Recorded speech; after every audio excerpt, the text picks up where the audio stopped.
Henry Ford, way back, famously said that it is not the employer who pays the wages. Employers only handle the money. It is the customer who pays the wages. At his time, Henry Ford was one of the richest men in the world, and his understanding of wealth and riches was profound just by that statement alone. He understood where the money came from.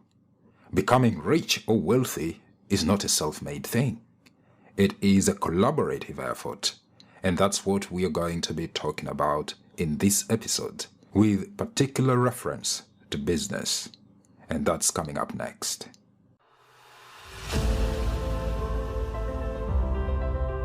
I am Sterling Libs. Welcome to the Path of Greatness, the podcast. I believe that one of the most valuable gifts you can give yourself is to be true to yourself, being authentically you and living your life the best way you can without pretending to be someone else or trying to please everybody in order to fit in or be accepted by others. Your journey to becoming more inspired and emboldened to follow your dreams and live an authentic and successful life, walking the path of greatness, starts right now. Now, here's the thing. People get rich and wealthy, genuinely rich and wealthy, when they successfully and consistently meet other people's needs. And people generally have three core needs.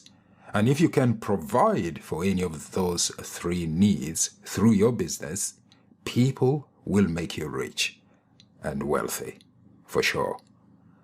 Those three core needs that people have are: 1. Survival. So here we are looking at things like food, shelter, or anything for that matter that someone deems is essential for their survival or the survival of anything they love. So if your product or services provides a way of meeting this survival need, then you will be in business for sure. The second core need that people have is esteem. And that is, you are looking at anything covering comfort, fun, respect, admiration, appreciation, and transcendence are covered here. If your product or service provides for any of these, chances are you will be in business for long and become rich in the process. The third need is the need for growth. When you look at things like curiosity, next level stuff, the unknown, mysteries, etc., they are all within the need for growth. If you design your products or services to cater for such things, you will be in business. The second one particularly, the need for esteem, is a great money spinner. It is like money itself. You can't have enough of it. Have you ever heard of people saying, "Oh, I've now had enough of comfort. I don't want comfort anymore." Or, "I've had enough of respect. I don't want you to respect me anymore." Or, "I don't want you to appreciate me anymore. I've had enough of it." No, you don't hear such things. It's like you can't have enough. Even transcendence, those in the spiritual world, you can't have enough of transcendence. You just keep on going and going and going. So the esteem need is a great money spinner. And if you design products around that provide people with fun, with respect, where they get admiration from others, appreciation, and so on and so forth, you will be in big business. And you can see that businesses like that all over. The luxury business niche is one of these that just tries to provide for the esteem need.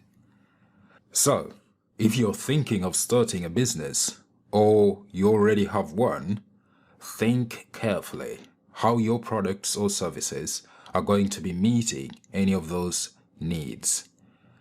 And if you can provide for all the three needs consistently in your products or services, your success will be so astronomical. Really great.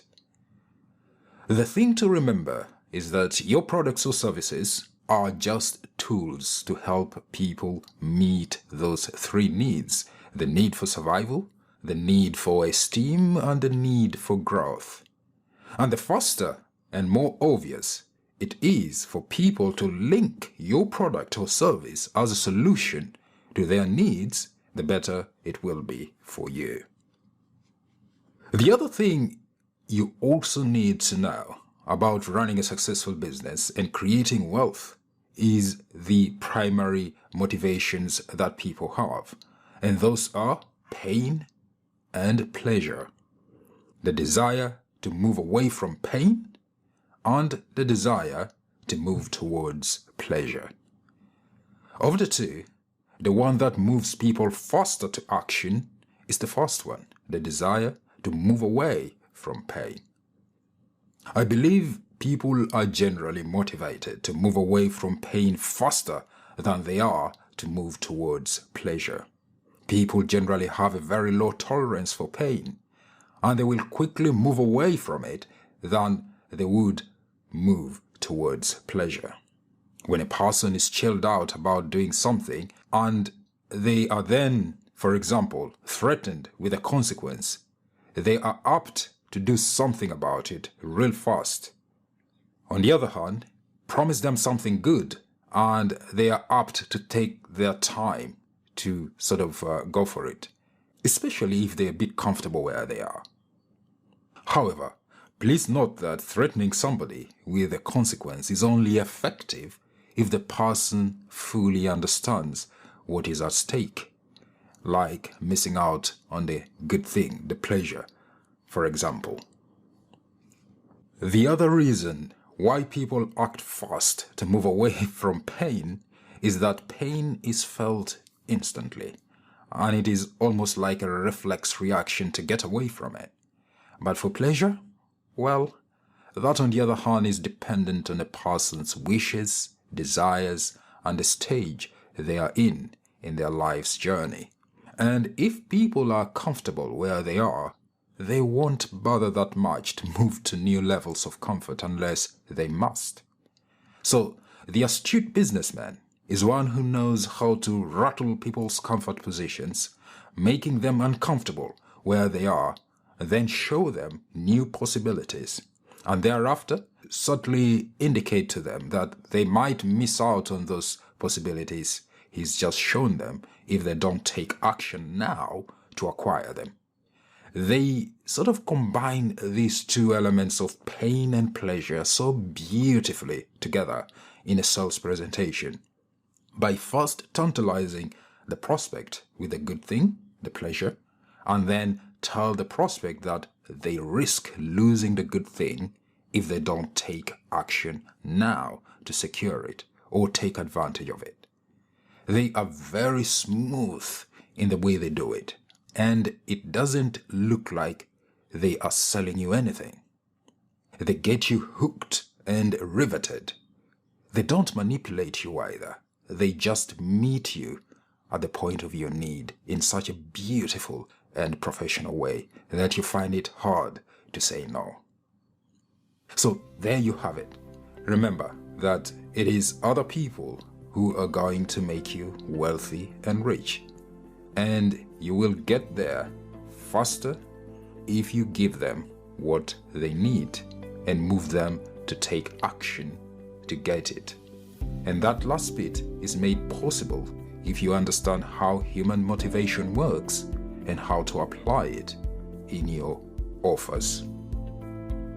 The money you want is with other people, and the best way to get it is not by devising some Ponzi schemes and shenanigans, but by serving people in love, consistently meeting their needs.